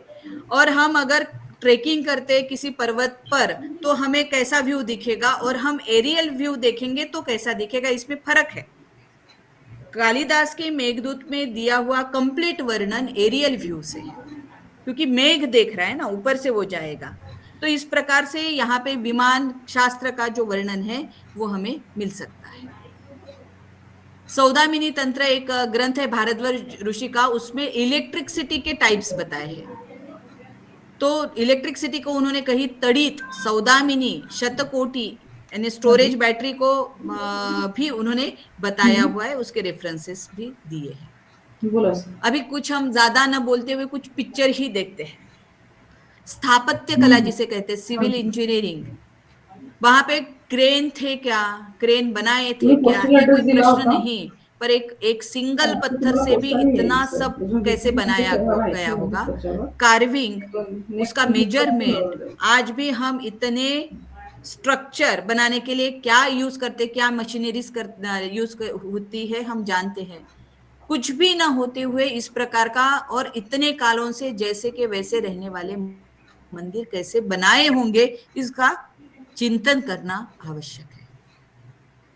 आक्षेप लेना बहुत सही, सीधा सीधा है, पर उस पर आक्षेप तभी लेना जब इस पर हम अध्ययन करेंगे।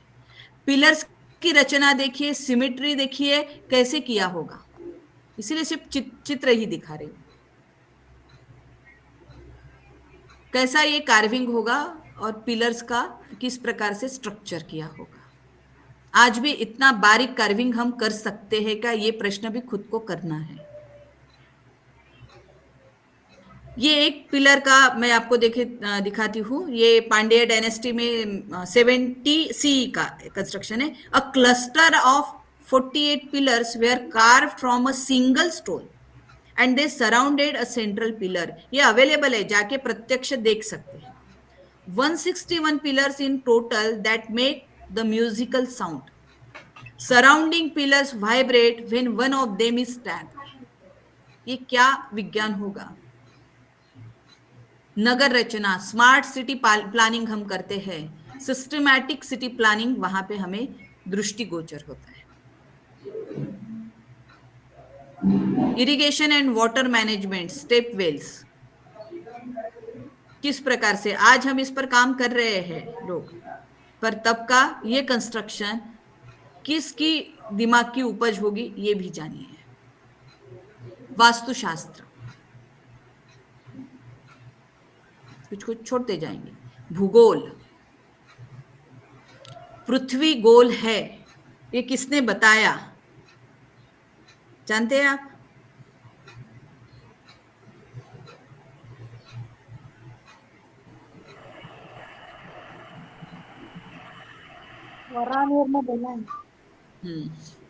हमारे इसमें शब्द ही है भूगोल, है ना। कहीं कुछ सिद्धांत की आवश्यकता नहीं, भू इटसेल्फ गोल बता रहे भूगोल। या फिर हमारा शब्द है स्पेस के लिए ब्रह्मांड, अंड शेप में ही जो है, हर ग्रह का कलर, उसकी पृथ्वी से दूरी, ये भी मेंशन की हुई है। किस मेजरमेंट से की होगी? कोई टेलीस्कोप नहीं, कुछ नहीं, हर एक का कलर फिक्स है, हर एक का शेप फिक्स है, डिस्टेंस फिक्स है, और उसमें आज भी साइंस ने कोई बदलाव नहीं किया है। भूगोल शब्द संस्कृत की भू और गोल शब्दों से मिलकर बना है, गोलाकार पृथ्वी, तो जिसे हम ब्रह्मांड कहते हैं। पृथ्वी और आकाश को दो गोलों में, ख गोल और भू गोल, ऐसा, ख यानी आकाश, इसीलिए हम पक्षी को खग बोलते, खे गच्छति, खग यानी आकाश में वो जाता है, इसीलिए। अर्थशास्त्र, कौटिल्य का अर्थशास्त्र एक राजनैतिक सिद्धांतों का महत्वपूर्ण ग्रंथ है। यहाँ अर्थयोग व्यापक अर्थ में होता है, इसमें राजनीति शास्त्र, धर्मशास्त्र, अर्थशास्त्र, कानून आदि अध्ययन किया जाता है। और इसमें एक राजनीति शास्त्र स्वतंत्र शास्त्र है, इसमें आन्वीक्षिकी, त्रयी, वार्ता, कानून आदि शाखाएं हैं। तो कौटिल्य अर्थशास्त्र को सिर्फ अगर कोई राज्य व्यवस्था अर्थशास्त्र कहना ठीक नहीं होगा। वास्तव में यह अर्थ, राज्य व्यवस्था, विधि व्यवस्था, समाज व्यवस्था, धर्म व्यवस्था संबंधित एक बड़ा ग्रंथ है। इसमें उन्होंने किंग को नाभि के स्थान पर केंद्रभूत रखते हुए हमारी आज जो अलग अलग मिनिस्ट्री है वही उसमें बताइए। फिर आमद है, दुर्ग है, जनपद पब्लिक ओपिनियन है, कोष ट्रेजरी है, बल मिलिट्री है, ये सब को सिस्टमैटिकली अरेंज करते हुए किसका कैसे संबंध होना चाहिए, किसकी कौन सी भूमिका होनी चाहिए, ये हमें प्राप्त होता है। आहार शास्त्र, इस पे भी हम अलग से सेशन लेंगे, तो इसको स्किप करेंगे। अभी ये जो कंप्लीट चलती आई हुई ग्रंथ परंपरा भी हमने जो डिस्कस की, हाँ, एनी क्वेश्चन?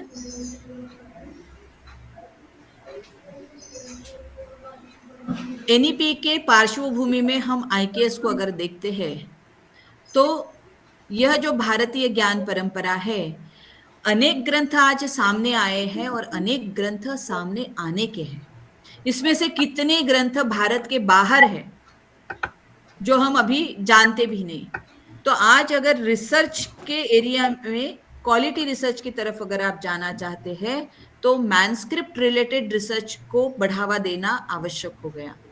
अब इसमें गैप कहाँ आती है? देखिए, हम लोग संस्कृत के, हम मैनस्क्रिप्ट को पढ़ सकेंगे, अलग अलग स्क्रिप्ट सीख सकते हैं और उसको समझ सकते हैं, पर उसमें प्रतिपादित जो विज्ञान विषय है वो हम नहीं जानते, क्योंकि हम विज्ञान नहीं जानते।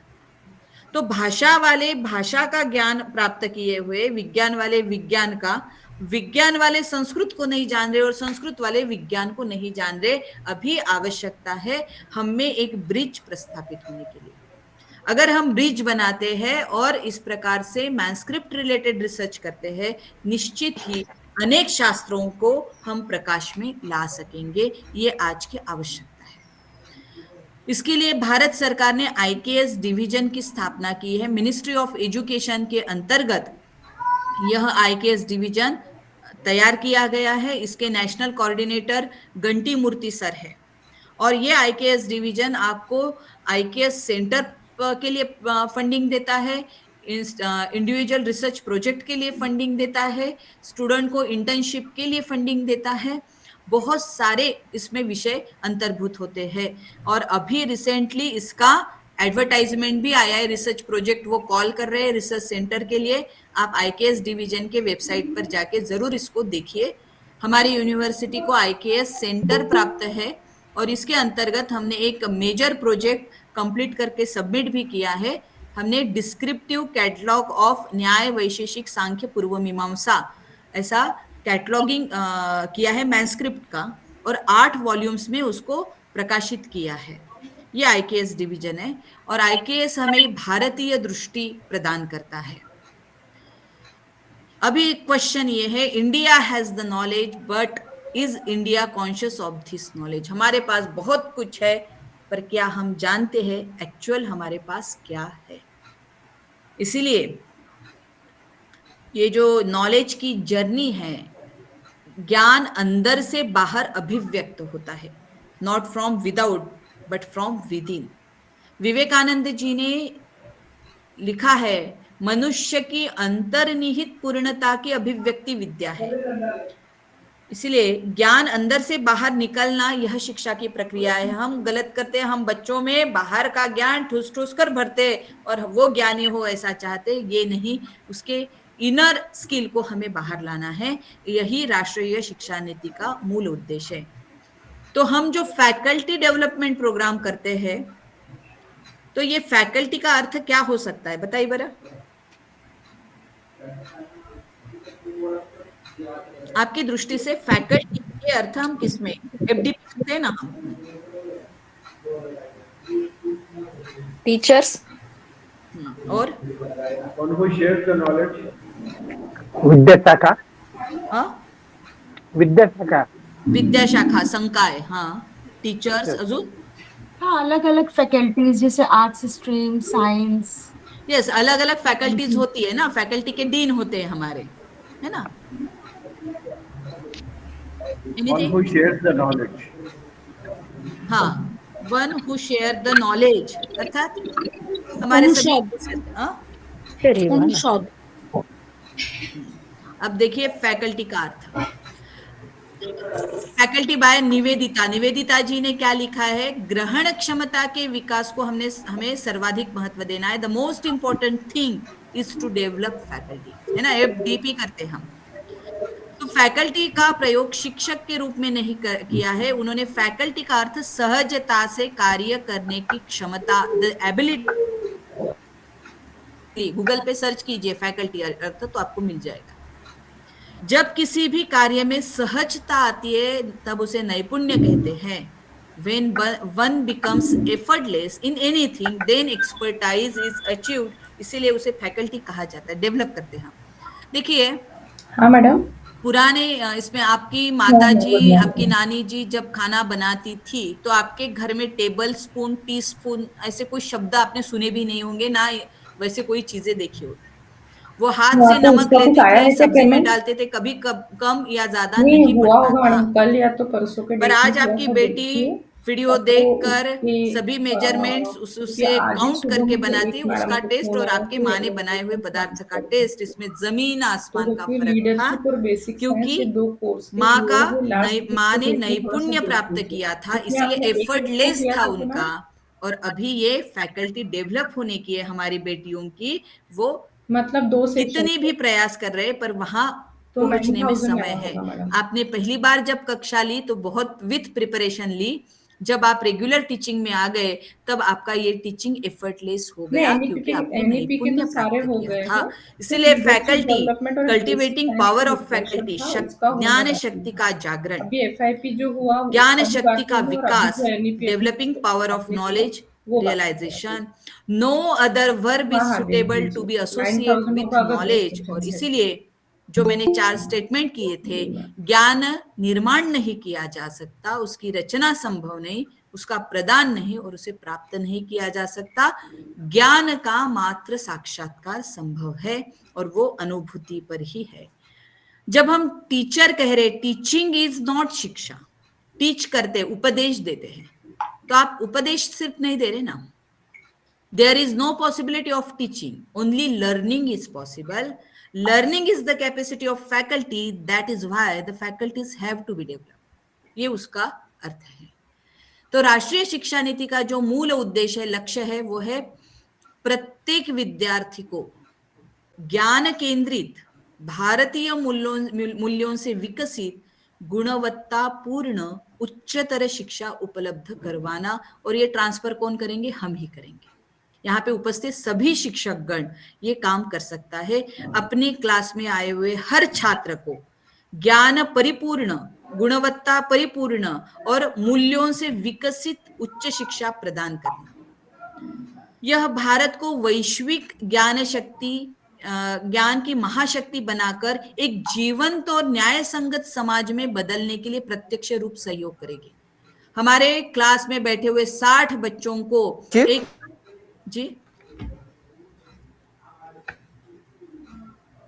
कोई प्रश्न है?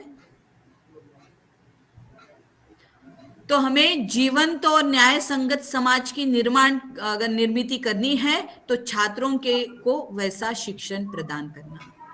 इस नीति में परिकल्पित है हमारे संस्थानों की पाठ्यचर्या और शिक्षा विधि छात्रों में अपने मौलिक दायित्व अर्थात अपनी रिस्पॉन्सिबिलिटी, संवैधानिक मूल्यों को, देश के साथ जुड़ाव और बदलते विश्व में नागरिक की भूमिका और उत्तरदायित्व की जागरूकता उत्पन्न करेगी।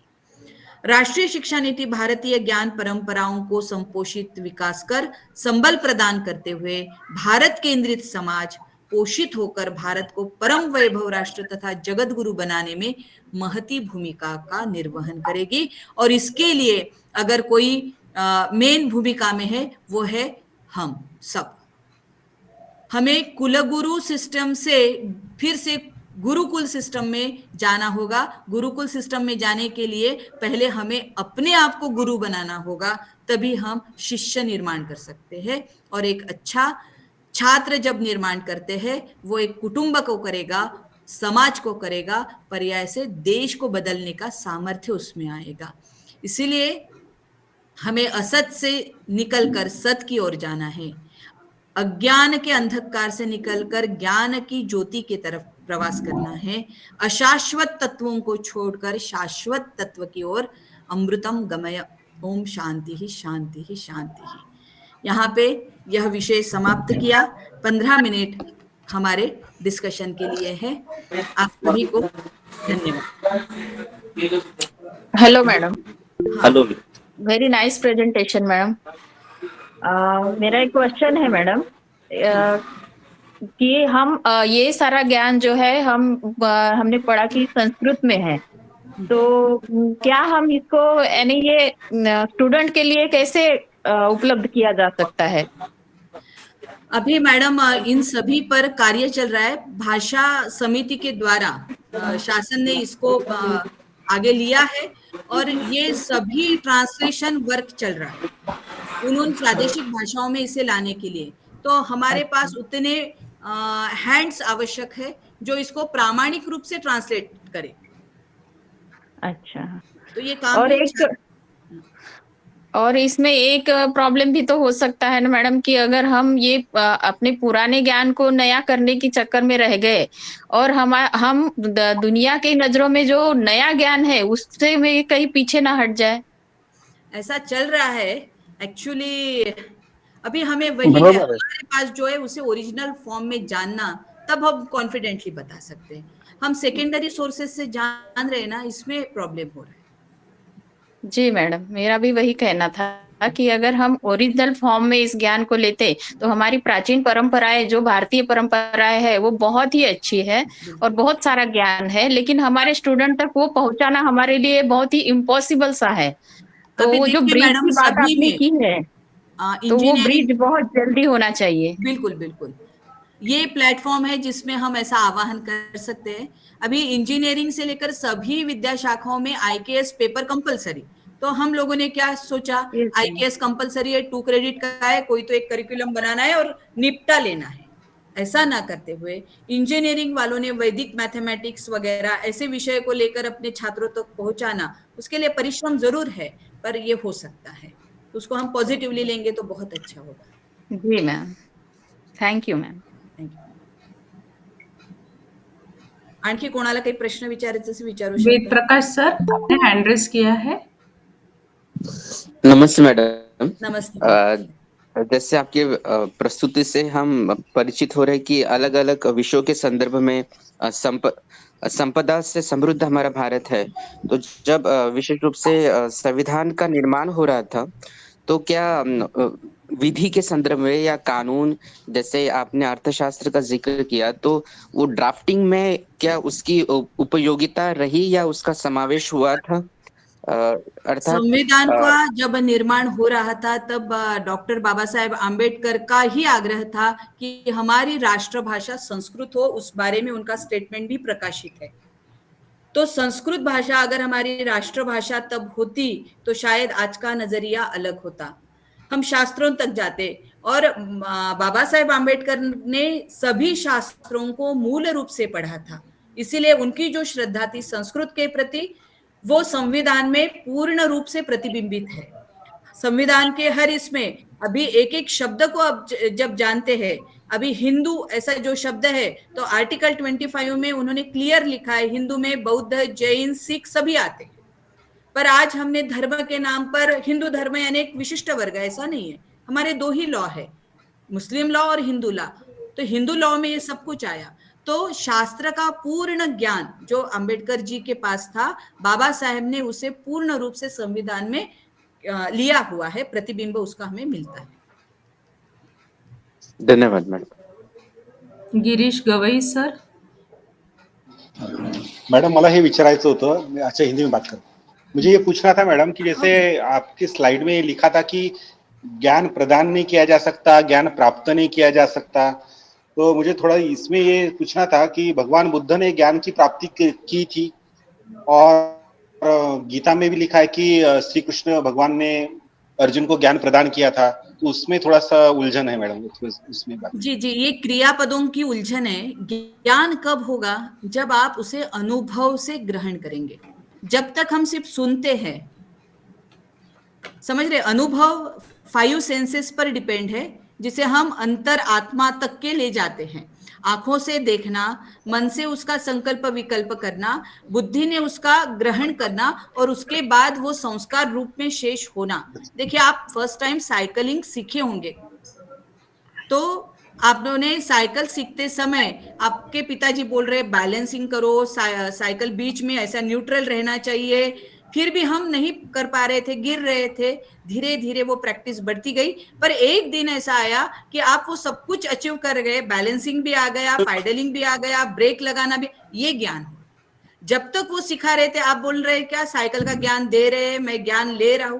जब वो अनुभव का विषय हुआ, तभी वो उसे ज्ञान कहा गया। और आज आप 4 व्हीलर चला रहे हैं, 10-20 साल साइकिल हाथ में नहीं लिया, और बाद में आज आपको बोलते हैं कि चलेंगे क्या साइकिलिंग के लिए, आप हाँ बोलते हैं। आफ्टर इतना अलग अलग संस्कार आने के बाद भी आपका वो जो ज्ञान का संस्कार है साइकिलिंग, वो डिस्टर्ब नहीं हुआ, वो अनुभव का विषय था, वो ज्ञान है। ये मेरा कहना है, विजडम। Thank you. नहीं तो हमारे बच्चों को सिखाए 2 दिन में याद रखते, फिर भूल जाना, ज्ञान नहीं। ज्ञान का अवधारणा मैम, मैं विजडम की बात कर रही हूँ, विजडम की बात। मैम एक प्रश्न है, आपके शब्दानुसार अभी जैसे कुलगुरु पद्धति से हम गुरुकुल पद्धति तक के हम सच में पहुंच सकते हैं क्या? क्योंकि आधुनिक युग तो अभी काफी आगे चला जा चुका है, तो पीछे गुरुकुल पद्धति में सच में पहुंच सकते हैं? बिल्कुल सर, आपने उसका फिजिकल अर्थ लिया। मेरा कहना, गुरुकुल ट्रेडिशन दैट मीन्स आप जिस कक्षा में पढ़ा रहे हैं, आप एक टीचर बन के नहीं, आप गुरु बन के जब पढ़ाएंगे। हम आचार्य शब्द यूज करते गुरु को, और आचार्य शब्द का अर्थ होता है आचिनोति अर्थान, उसने अर्थ ग्रहण कर लिया, आत्मसात कर लिया, और वो आचरति, अपने पूरे आचरण से छात्रों को बता रहा है। पहले हमने अप्लाई किया, फिर बताया। ये आचार्य शब्द का अर्थ होता है। अगर हम क्लास में 60 बच्चों के सामने जब पढ़ा रहे, तो आपको कौन सी एजुकेशन सिस्टम में नहीं, मुझे जो प्रामाणिक ज्ञान आता है उससे मैं पूर्ण रूप से मेरे छात्रों तक संक्रमित करूं, ये हमारे हाथ में, हमारी कक्षा गुरुकुल कक्षा हो सकती है। हम कंप्लीट एजुकेशन सिस्टम को नहीं बदलेंगे, पर हम हमारी विचारधारा को बदल सकते हैं। धन्यवाद। रीचा मैडम, रीचा कल्याणी। हाँ, गुड मॉर्निंग मैम।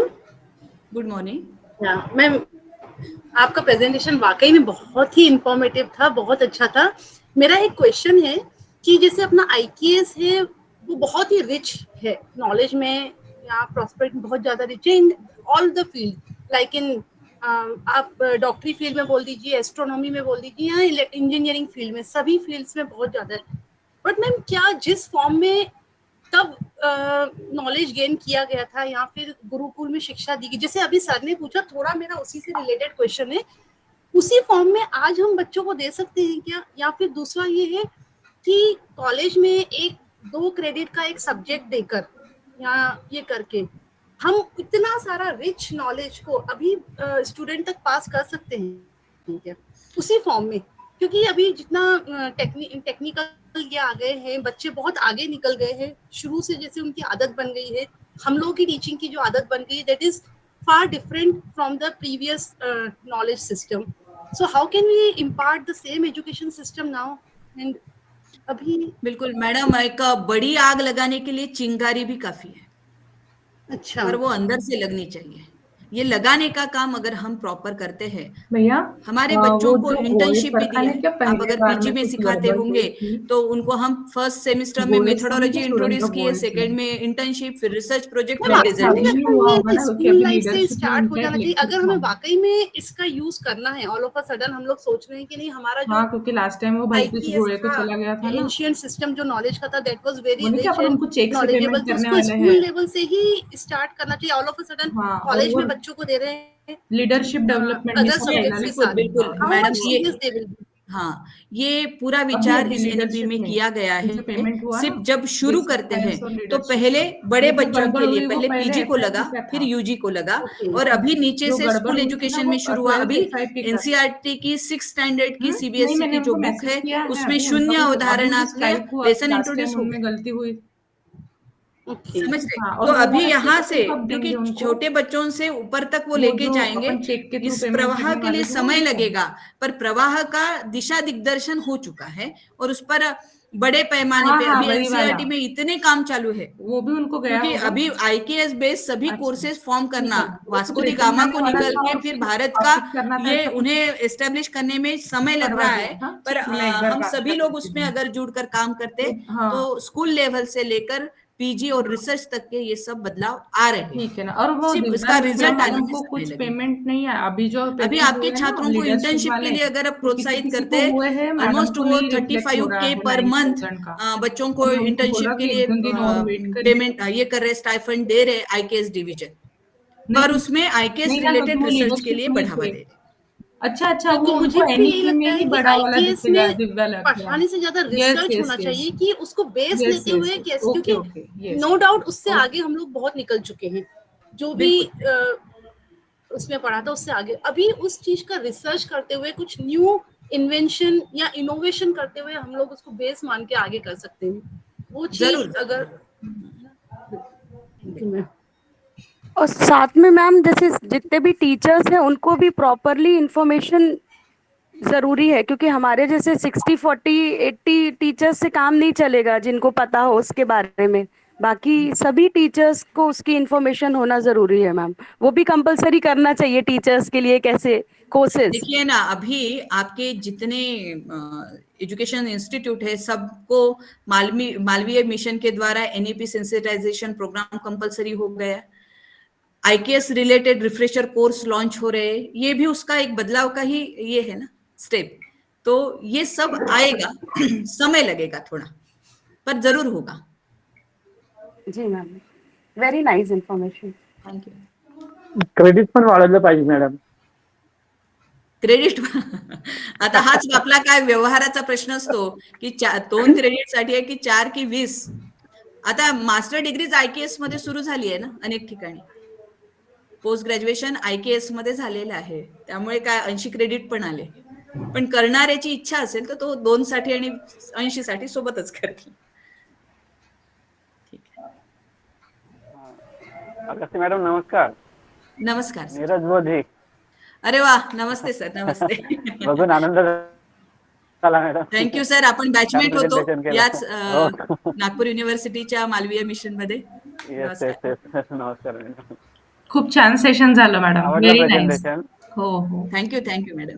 आणि प्रीती मॅडम आपल्या कोऑर्डिनेटर होत्या. Yes yes. Yes, yes. It was a nice session madam. और किसी को कुछ क्वेश्चन है? विश्वजीत सर? हाँ, हाँ, बोलिए। Yes yes. नमस्कार मैडम, बहुत अच्छा सेशन रहा.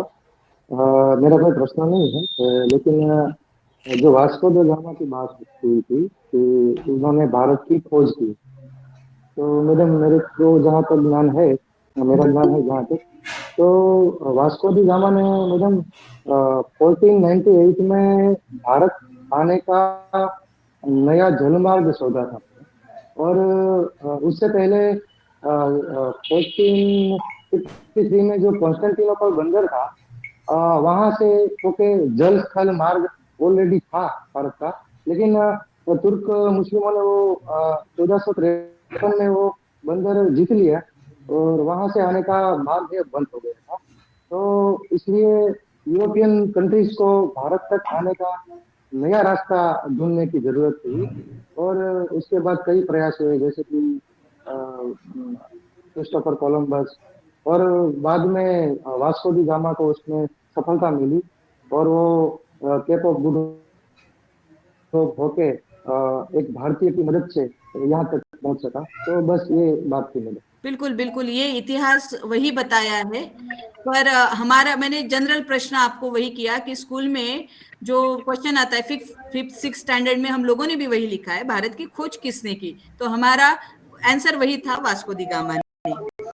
ये जो इम्प्रेशन है, मेरा विषय इम्प्रेशन का था कि हमारे बुद्धि पर यही इम्प्रेशन रखा गया है कि भारत की खोज वास्को दी गामा ने की।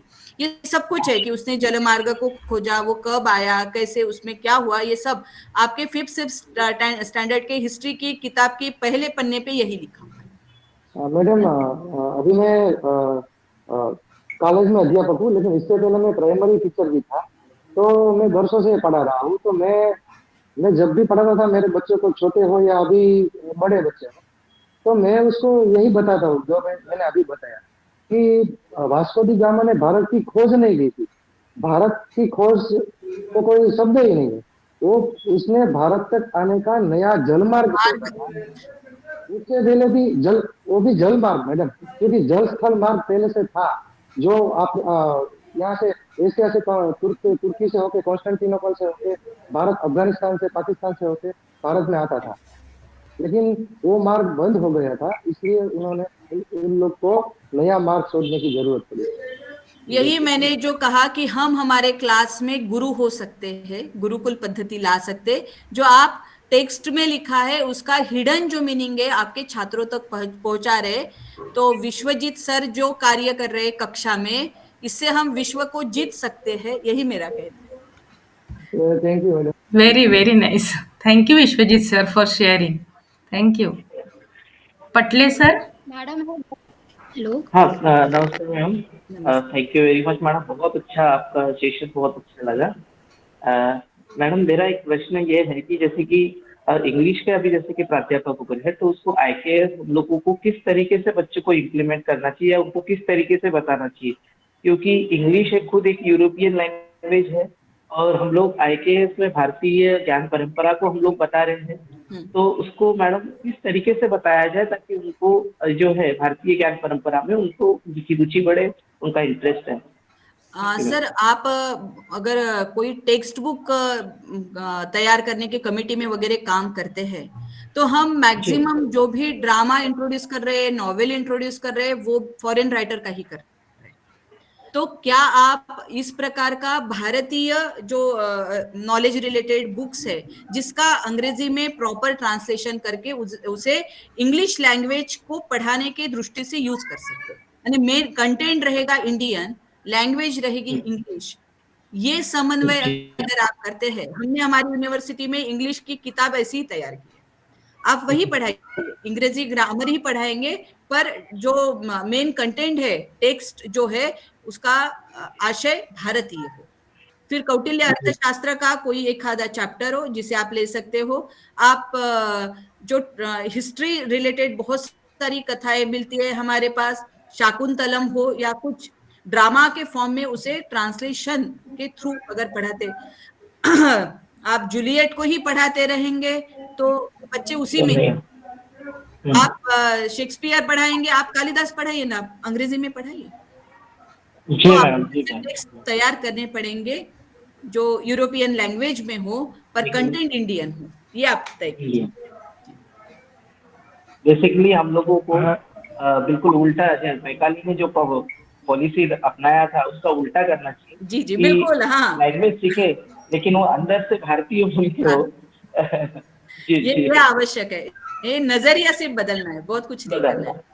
जी मैम, थैंक यू, धन्यवाद। हेलो मैडम जी। मैडम एक प्रश्न मेरा भी था, आईकेएस में जो संस्कृत से जो लिया गया है बहुत सारा, तो बुद्धिस्ट संस्कृत लिटरेचर भी काफी ज्यादा है, बिल्कुल बिल्कुल तो उसका भी अंतर्भाव हुआ है क्या, ये पूछना था मुझे। बिल्कुल सर, आईकेएस में कंप्लीट बुद्धिज्म, जैनिज्म, सिखिज्म, ये सब कुछ आया। सनातन ये जो वर्ड आया है, तो हमारा भारत का प्राचीन जब से अब तक का, मैंने अभी गाडगे महाराज हो या हमारे गुलाबराव महाराज, सभी का इसमें अंतर्भाव होगा। सभी भाषाओं का रीजनल मैंने कोर में उनको डाला था। अपने आईकेएस का अगर वो मैंने चार्ट जो दिखाया था उसमें कंप्लीट पाली, प्राकृत, ये सभी हमारी भाषाओं का भी अंतर्भाव इसमें किया है, और हम वो लिटरेचर को सिखा लेते हैं। ठीक है, thank you madam. Avinash sir, Avinash Avachat. हा नमस्कार मॅडम, फार सुंदर तुमचं लेक्चर होतं. त्यात मला एक प्रश्न पडला की इतिहासाच्या जेव्हा मंदिरांच्या वास्तुस्थापत्य कला दाखवल्या गेल्या तर त्या नेमक्या बनल्या कशा, त्याच्या मागचं शास्त्र काय होतं. कालही लोहस्तंभ दाखवला गेला, दिल्लीचा लोहस्तंभ, तर त्याच्या मागे लोखंडामागचं शास्त्र का, ते कशा पद्धतीनं बनवलं गेलं जे आज पण जमलेलं नाही. तर या संदर्भात सुद्धा थोडं डिटेल्स माहिती मिळाली असती म्हणजे फार छान होत होतं. बिलकुल सर, मी थोडं टाइम लिमिट बघून काही फक्त पिक्चर दाखवण्याच्याच मागे लागले, कारण लिमिटेड हे असतं. पण याच्यावर आपल्या इथे VNIT ला रिसर्च करण्यात आला, संस्कृतचे एक्सपर्ट आणि तिथले वैज्ञानिक यांनी मिळून. मग मेटल ते कसे तयार करत होते, किंवा त्याच्यामध्ये ज्या टर्मिनॉलॉजी त्यांनी संस्कृत श्लोकांमध्ये वापरल्या आहे त्याचे काय अर्थ होऊ शकतात, त्याच्या आधारे त्यांनी काही मॉडेल्स बनवलेले आहे. तर आपल्या इथे तुम्हाला VNIT मध्ये आम्ही सायन्स काँग्रेसमध्ये हे ठेवलं पण होतं. तर याच्यावर अनेक, आणि टेम्पल आर्किटेक्चरिंग जो भाग आहे ना, टेम्पल मॅनेजमेंट, टेम्पल आर्किटेक्चरिंग, याचे खूप गाईडलाईन्स आहे. प्रत्येक मंदिरावर एक विशिष्ट वेगवेगळ्या प्रतिमा आहेत, वेगवेगळे वाद्य आहेत, वेगवेगळ्या आकृती आहेत, त्यांचे काय अर्थ आहे, त्याच्यावर पण पुष्कळ ठिकाणी रिसर्च आता सुरू आहे. आम्ही रिसेंटली एक रिव्हिजिटिंग इंडिक हेरिटेज असं वर्कशॉप घेतलं, ज्याच्यामध्ये मॅक्झिमम इंजिनियर्सला बोलवलं आणि एक्सपर्ट, मग प्राचीन युद्धनीती असेल, प्राचीन मंदिर निर्मिती आहे, ते कशा प्रकारे करायचे याचं त्यांनी आमच्याकडे सादरीकरण केलं होतं. हा एक स्वतंत्र फार मोठा विषय. Yes madam. Thank you madam. Thank you. माझ्या मनात प्रश्न असा आला की तो लोहस्तंभ आजपर्यंत गंजला नाही, तशा प्रकारच्या लोखंडाचा वापर करून जर पुलं बनवल्या गेले तर आपले पुलं किती वर्षापर्यंत टिकू शकतात आणि जे हानी होतात ते हानी पण होणार नाही. म्हणजे आपल्या समोर उदाहरण शिवाजी महाराजांचे गड आणि हे सगळं आहे, किल्ले अजूनही खराब नाही झालंय, आणि आपले पुतळे पडायला लागले तर काय. हो ना, अलीकडे 50 वर्ष बिल्डिंग टिकत नाही, 5-10 वर्षात पूल पडतात, म्हणजे प्रश्न आहे खरंच. सगळं आपल्याजवळ आहे पण आपल्यालाच माहित नाही काय आहे. खूप छान सेशन झालं मॅडम. थँक्यू. सगळ्यांना खूप खूप धन्यवाद. I extend my thanks to respected Kalapini Agasti madam once again. आणि मॅडम पुढे पण आपल्यासोबत भेटणार आहेत उद्या परवा. Sir madam, see you tomorrow once again in this orientation refresher course. So I extend my heartfelt thanks to you madam for today's session. Thank you so much madam. सगळ्यांतर्फे खूप खूप धन्यवाद मॅम. धन्यवाद सगळ्यांना. Thank you ma'am. Good day madam. Thank you so much. So friends, यहाँ पे आप लोग ब्रेक ले लीजिए, हम आगे का सेशन शुरू करेंगे 12:30 बजे. ठीक है, मीटिंग को लीव करना है तो करिए, लेकिन 12:20 को वगैरह तुरंत ज्वाइन कर लीजिए. Thank you so much everyone.